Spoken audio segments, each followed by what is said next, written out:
कपाळाला भस्म लावायचंय, लक्षपूर्वक ऐका. भस्म ओलं केलंय, ओलं केलेलं भस्म कोणत्याही बोटानं जर का भस्म लावलं तर पाप होतंय. या बोटानं महादेवाला आणि देवाला गंध लावायचं नाही.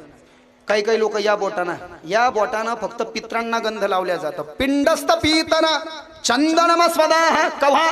पित्राच्या दिवशी, श्राद्धाच्या दिवशी गेलेले पित्राची पिंड पाडितो का आपण तवा, आणि यानं गंध लावी आहे होय पित्राच्या बोटानं देवाला?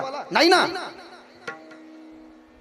याचं नाव आहे अंगुष्ठ, याचं आहे तर्जनी, याचं नाव आहे मध्यमा, याचं नाव आहे अनामिका, आणि याचं नाव आहे कनिष्ठिका. या बोटानं पित्रांना गंध लावायचं, या बोटानं एका माणसानं दुसऱ्या माणसाला गंध लावायचं, महादेवाला भस्म लावायचं. हे दोन बोटं आहेत.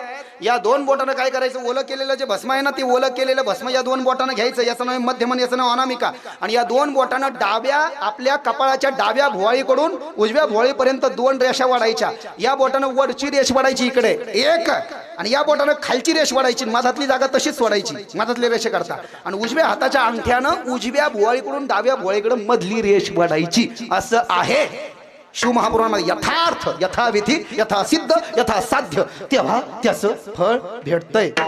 येतं का ध्यानात? मंत्र सांगू का आता? कपाळाला भस्म लावायचं, भुवाळीपासून चालू करायचं, डाव्या उजवीकडे संपवायचं, पुढे जाता का म्हणे. ऐका मंत्र आता. ईशान सर्व विद्यानाम ईश्वरं सर्वभूतानां ब्रह्मणोऽधिपतिर्ब्रह्मा शिवो मे अस्तु सदा शिवोम शिरसी. ह्यो मंत्र म्हणून वल केलेलं भस्म पहिले महादेवाला लावायचं, मग आपण लावायचं. एवढं सोपं समजलं भाई रे गड्यांनो. एवढं सोपं असतं तर नामदेव महाराज म्हणाले असते का? जणी दृष्टी लागो तुझ्या सगुणपणा, जणी दृष्टी लागो तुझ्या सगुणपणा, जणी दृष्टी लागो